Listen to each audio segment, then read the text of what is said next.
No vídeo de hoje eu vou falar sobre a ansiedade do psicoterapeuta segundo o Zinker.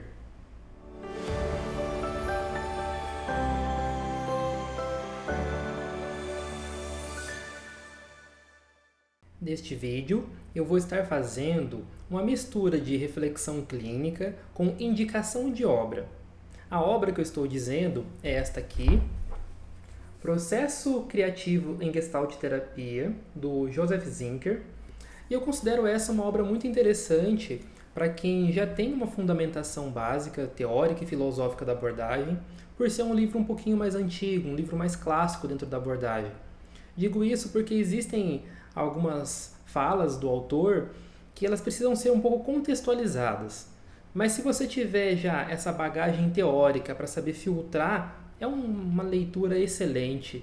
Ele fala com uma elegância, ele fala com uma questão estética da psicoterapia, um respeito, um cuidado.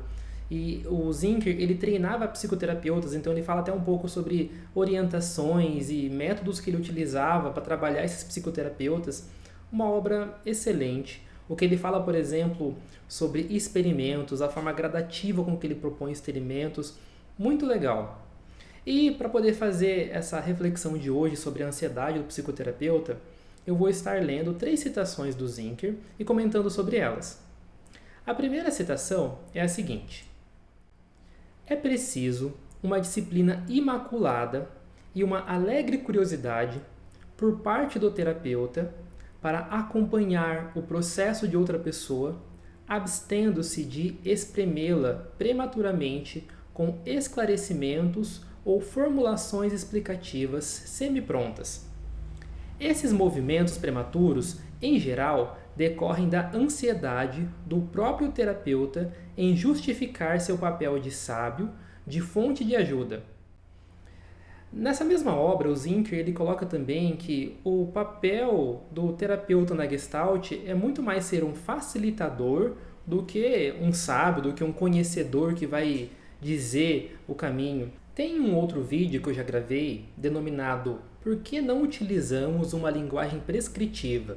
Que ele complementa bem essa fala que eu estou trazendo sobre sermos um facilitador ao invés de um consultor, ao invés de alguém que prescreve uma orientação para o cliente. Eu tenho um exemplo pessoal que eu considero muito válido para complementar nisto. Certa vez eu fui cliente de psicoterapia de uma pessoa e eu tinha uma sensação enquanto eu falava que essa pessoa estava me ouvindo já pensando na resposta que ela ia me dar. E quando eu mal terminava de falar, às vezes acontecia até dela me interromper em algumas falas, ela já trazia ali, sabe, meio que na lata, assim, uma orientação, ou então uma direção, ou então o que eu deveria ou poderia ter feito naquela situação, algo do tipo, mas você falou isso para aquela pessoa? E isso vinha tão rápido que eu me sentia desrespeitado, que eu me sentia até um tolo muitas vezes. E isso fazia com que muitas vezes nessa sensação de desrespeito eu me calasse e não quisesse mais falar daquele assunto no momento. Outras vezes eu concordava, mas concordava para não parecer um tolo e não porque lá no fundo algo tinha mudado dentro de mim.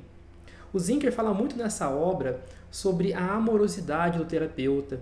Ele diz que, como a psicoterapia frequentemente lida com aspectos muito vulneráveis e sensíveis da pessoa, da importância da presença, da confiança na relação, de você se sentir aceito totalmente pelo terapeuta que está ali na tua frente.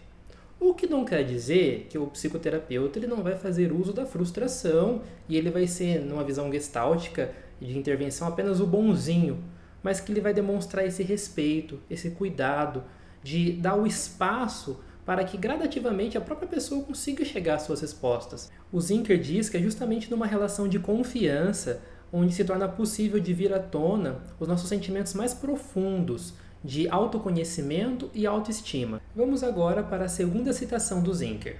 Esta diz assim: o cliente vive constantemente o dilema existencial de sentir-se dividido entre o doloroso conforto de sua integridade existente e a necessidade de mudar. Em geral, o processo criativo é prejudicado quando o cliente e terapeuta inadvertidamente se identificam com partes isoladas da personalidade do cliente. O terapeuta anseia por mudanças e o cliente luta com unhas e dentes por sua integridade. Nesse conluio, o aspecto revolucionário do cliente projeta-se no terapeuta e, então, convenientemente, o cliente pode lutar contra a sua própria projeção. O que ele está dizendo aqui é que todo cliente, quando vem para a psicoterapia, ele já é uma integridade. O Zinker chega a dizer que ele é uma obra de arte. Ele tem ali uma unidade estrutural e funcional. Existe um modo de ser no mundo que ele foi construído que tem um sentido. Isso vem muito até da nossa visão humanista de ver essa beleza, essa dignidade no ser humano.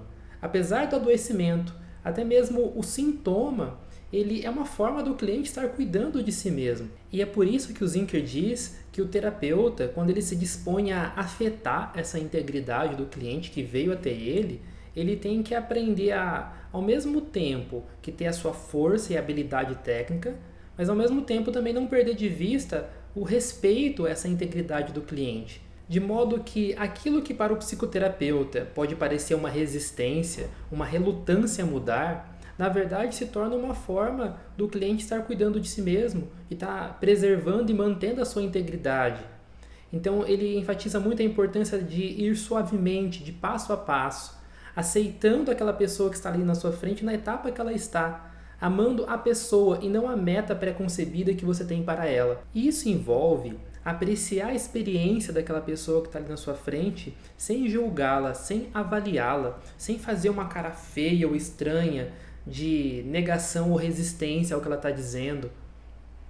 Me vem em mente agora até um trecho, vai ser uma citação extra que eu vou colocar aqui, que eu acho que vale a pena ser incluída.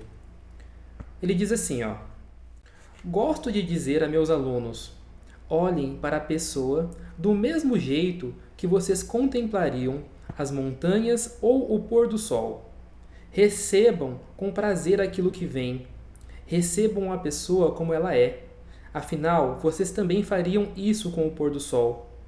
Dificilmente vocês diriam, esse pôr do sol deveria ser mais roxo, ou essas montanhas ficariam melhor com a mais alta no meio. Vocês apenas contemplam com admiração. Em relação a outra pessoa é a mesma coisa. Eu olho para ela sem dizer, sua pele deveria ser mais rosada ou o seu cabelo deveria ser mais curto. A pessoa é. Vamos agora para a nossa terceira citação que virou quarta. O Zinker diz assim: não se pode forçar que um aprendizado aconteça. O terapeuta não pode mastigar o material e introduzi-lo nas artérias do cliente por transfusão.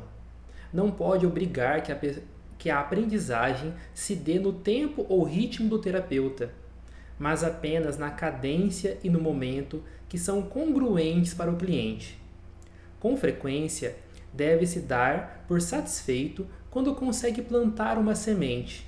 O que é mais importante, precisa ter fé em seu trabalho, no fato de que as mudanças importantes ocorrerão em pequenas unidades, se, pelo menos, ele se mantiver ao lado da pessoa. Aqui, o Zinker está fazendo uma afirmação novamente humanista sobre a capacidade humana de se autorregular, de se autoatualizar, de maneira que a gente não precisa apressar o rio, mas valorizar o processo. Por fim, o Zinker afirma que conforme a gente ajuda o cliente a ser um experimentador, mas sem perder de vista a nossa atitude de compreensão e respeito, que gradativamente a estrutura e integridade do cliente começa a mudar.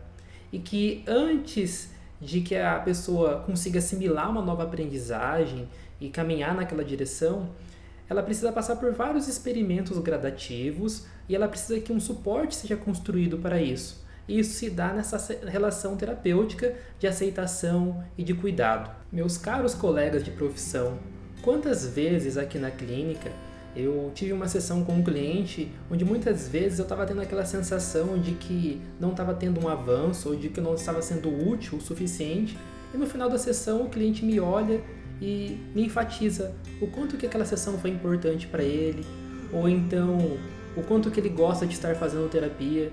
E daí às vezes eu até instigo o cliente e digo, Você poderia me dizer o porquê essa sessão foi tão importante para você, ou de que forma que eu fui útil hoje? E às vezes a pessoa me diz, você conseguiu me ouvir.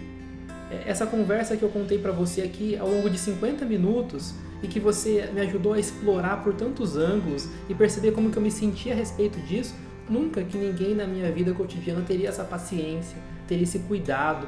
E isso é muito importante para mim.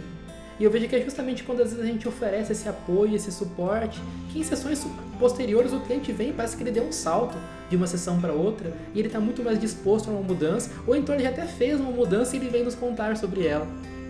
Então aqui entra a importância dessa paciência, que vai na contramão de toda essa ansiedade do psicoterapeuta, que, queira ou não, dentro da nossa formação enquanto psicólogos, nós somos muito moldados para querer ser um solucionador, um resolvedor de problemas, e é diferente da visão que a gente tem na Gestalt terapia enquanto uma abordagem humanista.